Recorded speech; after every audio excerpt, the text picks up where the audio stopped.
2026年5月28號禮拜四，美股開市冇耐，美高梅國際嘅股票有人開始靜靜雞咁沽貨，一日、兩日、三日連沽5日306萬股，套現1.4億美金，折返港紙成11個億。到6月8號消息傳開，全香港先至知道，原來出手嘅係賭王個女何超瓊。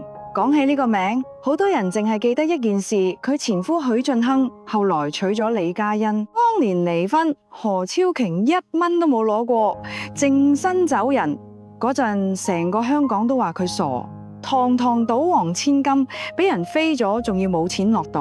但你今日翻轉頭睇啦，一個月攞200萬信託嘅係李嘉欣，5日賺11個億嘅係何超瓊。傻嘅，究竟係邊個？不過我話你知，呢單嘢最犀利嘅唔係嗰11個億，係佢喺30年前已經計好嘅一步棋。呢步棋連賭王何鴻燊都估佢唔到。今日咧，我哋由頭講起啊。呢個故事要由1962年講起。嗰年何超瓊喺香港出世，媽媽係二太藍瓊錢。佢係二房嘅大女，嗰陣嘅何鴻燊仲未係後來嗰個隻手遮天嘅賭王澳門賭牌，係1961年先至投翻嚟，成盤生意啱啱起步。即係話咧，何超瓊一出世就同呢個賭業帝國一齊大。帝國有幾高呢？佢就企喺幾高嘅地方睇住佢起。何鴻燊成屋仔女，但係據講佢對呢個大女係另眼相看嘅，人哋豪門教女，學琴學畫嫁好人家。何鴻燊教何超瓊嘅係睇數簿、記人名、飲宴上面點樣同啲叔父輩傾偈。坊間一直有個講法，賭王係將佢當仔咁教。何超瓊後來去咗美國讀書，讀嘅唔係文學藝術，係市場學同國際商業。咁呢張沙紙呢，30幾年後呢會變成一張嘅賭牌啦。咁呢樣後邊講到美高梅嗰陣呢，你就知有幾和味嘅。咁但係當仔養嘅女呢，始終都係女。80年代初20歲出頭嘅何超瓊傳出咗一段情，對方唔係豪門公子，係一個歌手陳百強。據當年報道同坊間流傳，兩個後生仔情投意合。但係呢段情喺何家係冇可能開花結果嘅。點解？好簡單咧，喺何鴻燊眼中咧，門不當戶不對。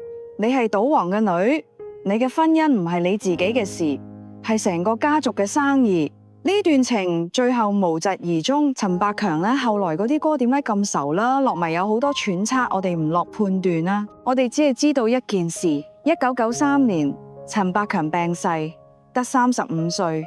而何超瓊喺嗰一年學識嘅嘢，其實早喺10年前已經學識咗。喺何家，連中意一個人都要睇身份。既然愛情冇得揀，何超瓊就索性揀咗另一樣嘢，一場全香港都覺得完美嘅婚姻。1991年，佢着上婚紗，嫁俾船王世家嘅許晉亨。嗰場婚禮有幾誇張啊？咁講啦，30幾年後嘅今日，香港都仲未有第二場比得上。1991年，香港發生咗一場婚禮，誇張到乜嘢程度？報紙唔係用娛樂版報導，係當社會新聞咁報。男方許晉亨乜嘢來頭？許家係香港老牌船王世家。爺爺許愛洲靠航運起家，傳到許晉亨呢一代，家族坐擁中建大廈成棟收租，身家以百億計。女方何超瓊，賭王千金，澳門賭業帝國嘅大小姐，船王孫仔娶賭王千金呢場婚禮，香港人俾咗個名佢世紀婚禮。據當年報道，單係婚禮使費已經以千萬計。勞斯萊斯車隊浩浩蕩蕩咁喺中環出發，沿途市民圍到水泄不通。傳媒由酒店大堂一直影到入宴會廳。嗰晚嘅賓客名單，政商兩界有頭有面嘅人物幾乎齊晒，講得誇張啲。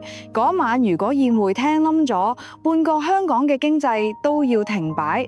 兩位主角企喺台上，郎才女貌，門當戶對，全香港都話呢個就係童話。不過外界睇到嘅係童話，但好少人留意到一樣嘢啦。呢場婚姻由傾婚期嗰日開始，本質上就係兩個家族嘅一單生意。船王要賭王嘅人脈，賭王要船王嘅百年招牌。台上一對新人笑得幾甜唔重要喎，重要嘅係台下兩個家族簽咗張乜嘢合約，而合約最大嘅問題係乜？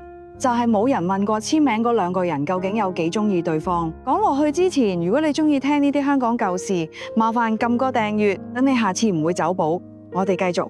婚後嘅日子表面上風平浪靜，何超瓊以許太太身份出席場合，珠光寶氣，應對得體。但識睇嘅人好快就睇出唔對路，兩公婆嘅生活根本係兩個世界。何超瓊係工作狂啊！朝早返順德，返到夜晚，日程排到密麻麻啦。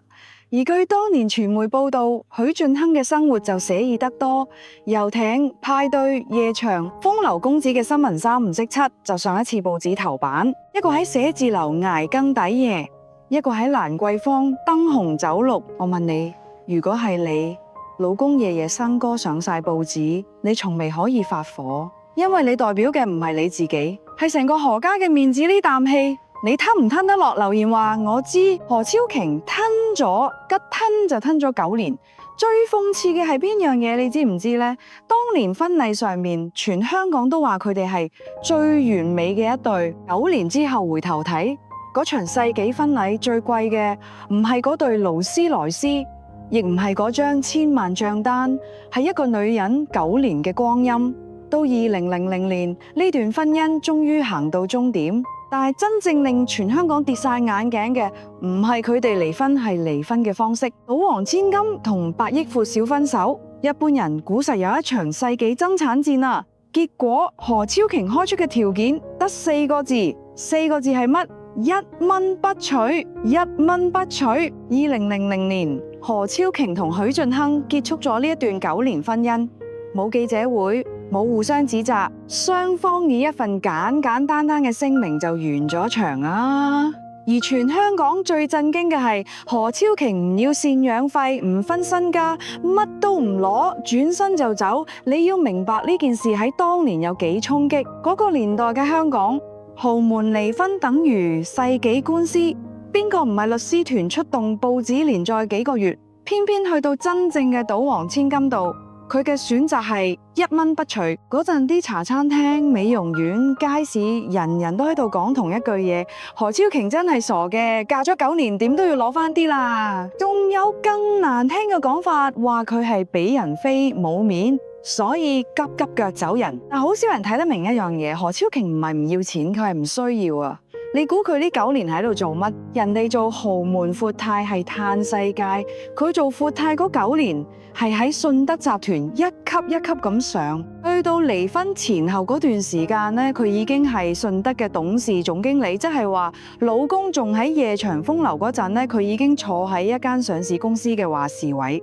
你再翻轉頭睇嗰4個字，係咪完全唔同味道？1蚊不娶唔係認輸，1蚊不娶係睇唔上眼。離婚消息公布嗰排啦，有傳媒影到何超瓊啦，唔係喺屋企以淚洗面啦，係照常返寫字樓啦，套裝不挺啦，行得比邊個都快啦。佢冇為呢段婚姻流過一滴眼淚俾人睇過啦。9年前佢着住婚紗俾全香港祝福，9年後佢乜都唔要淡，行出嚟邊一日嘅佢更加揚眉吐氣。咁你自己判斷啦。至於許晉亨呢邊後來嘅故事，大家都知。2008年佢再娶新娘係大美人李嘉欣。李嘉欣嫁入許家之後嘅日子點過？點解420億信託每個月先攞200萬啦？呢條片我之前出過，未睇嘅去我主頁慢慢睇。今日唔重複，我哋淨係講一個對比就夠。同一個許家，一個入門，一個出門。入門嗰個往後每個月由信託度攞錢，出門呢個乜都冇攞，但係佢手上有一樣嘢呢，係幾多個億都買唔到嘅自由身。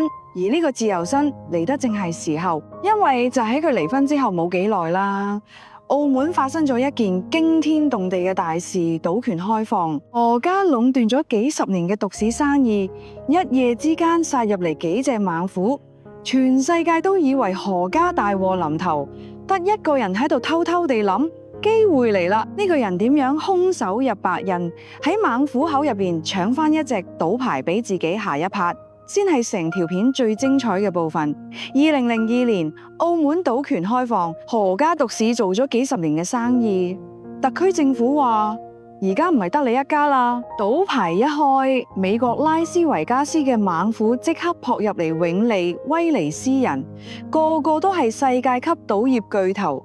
資金、經驗、排場，樣樣都唔輸何家。香港同澳門嘅報紙日日都係同一個論調：賭王老啦，何家嘅黃金時代玩完啦。柯鴻燊嗰年已經80歲，佢打咗一世仗啊。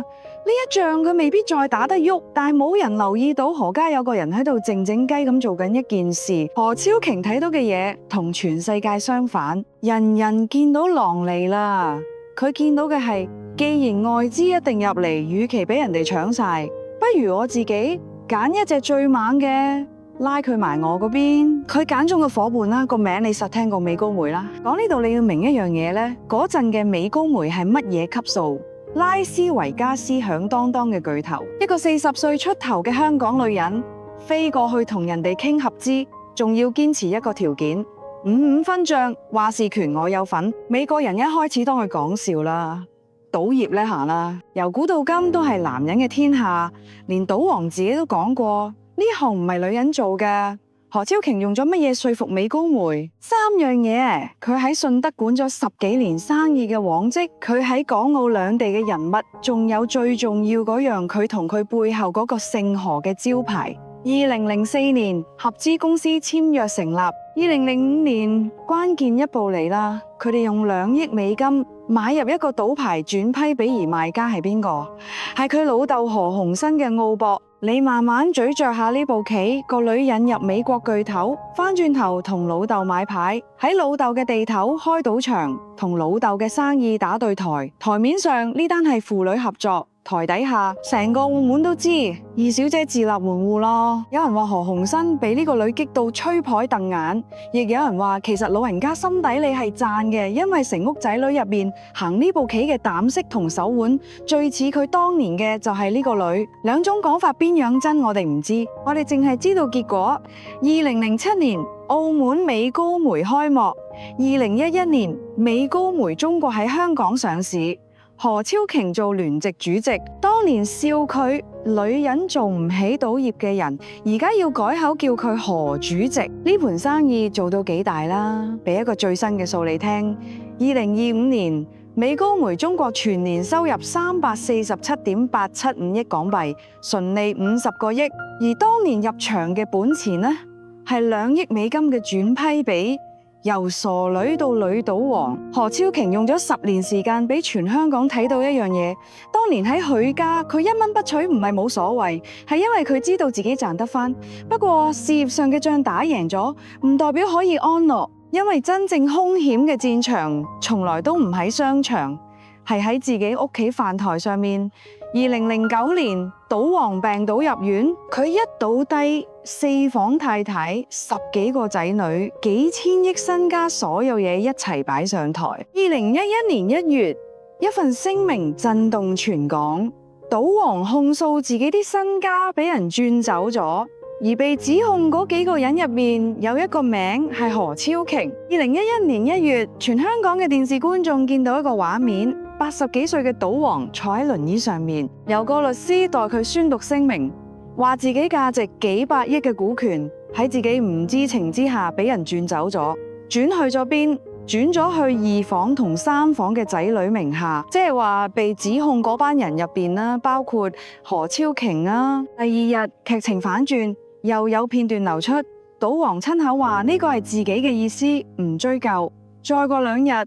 律師又出嚟話老人家係俾人擺布，今日話告，聽日話唔告，成單嘢變咗一出羅生門，全香港日日追到好似睇連續劇，邊個講真話到今日都冇人答到你，我哋唔落判斷。但有一個畫面呢，係點都洗唔甩嘅，一個為頭家搏殺咗成世嘅老人家，90歲人，俾整個家族嘅恩怨推到電視鏡頭前面，俾全世界圍觀自己屋企嘅醜事。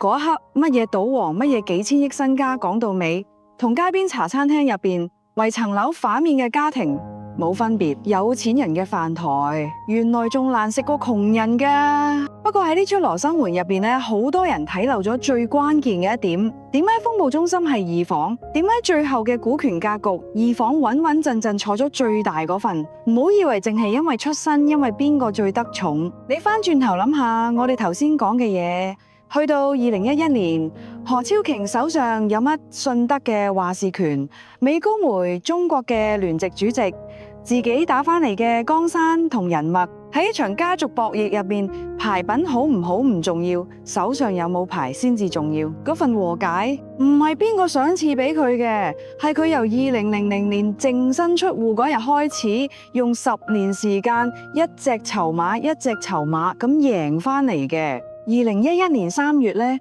風波平息啦，官司撤銷啦。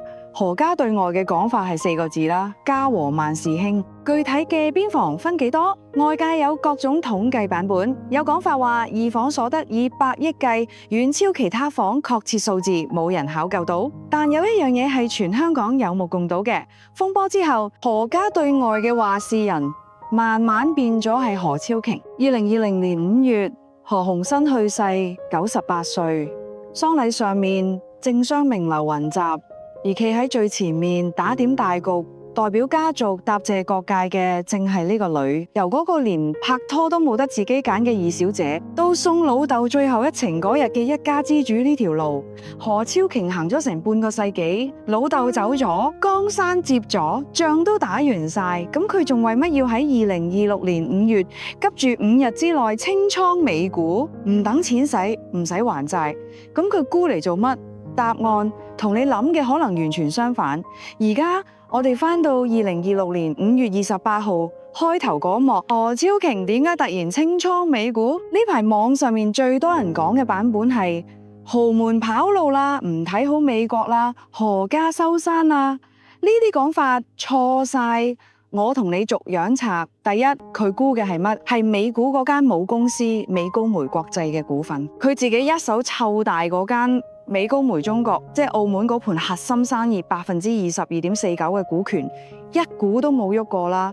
董事長個位繼續坐，所以乜嘢撤出賭業講呢啲嘅人，連佢沽緊乜都未搞清。第二，點解揀呢5日沽？你睇翻個時間表就明晒。6月1號，美國傳媒大亨迪勒嘅公司宣布高價收購美高梅國際嘅控股權，出價仲要有成1成日價。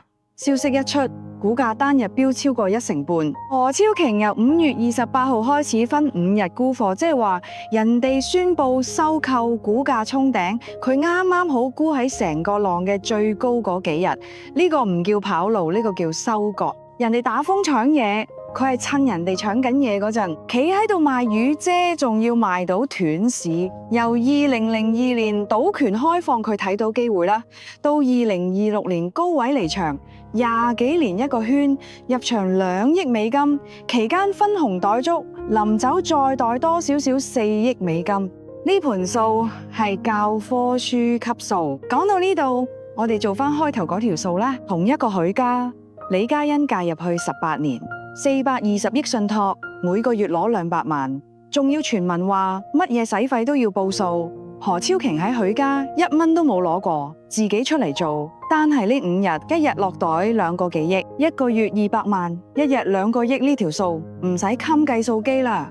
當年話佢傻嗰啲人，而家應該明啦。有啲女人離開豪門唔係輸，係豪門留佢唔住。成條片睇返轉頭，何超瓊呢一世其實淨係賭過一鋪牌。20歲佢想揀自己中意嘅人，屋企話佢知你冇得揀。30歲佢做咗全香港最完美嘅新娘，結果發現嗰場婚姻呢都唔係佢揀嘅。去到40歲前，佢終於落咗人生第一注，完全屬於自己嘅賭注，1蚊不取，淨身出戶。賭自己贏得返啦！呢鋪牌佢賭咗成30年。今日條數大家都見到啦，賭王留俾佢嘅從來都唔係錢，係嗰張賭台。但何超瓊最犀利嗰鋪唔係喺賭台上面贏翻嚟嘅，係佢賭咗自己。最後留翻個問題俾大家：1982年如果何鴻燊冇反對嗰段情，今日嘅何超瓊可能就唔係乜嘢女賭王，只係一個普普通通嘅幸福嘅陳太。冇咗呢半個世紀嘅傳奇，但可能多咗啲我哋睇唔到嘅嘢，邊樣先係贏？呢條數就真係冇人計得掂。你點睇？留言話我知。中意呢啲香港豪門故事嘅話呢，撳訂閱，撳埋個鐘仔。下一條片我哋講另一個離開豪門嘅女人朱玲玲，離開霍家之後第2次婚姻，點解全香港都話佢嫁得好？記得留意。多謝收睇，下次見。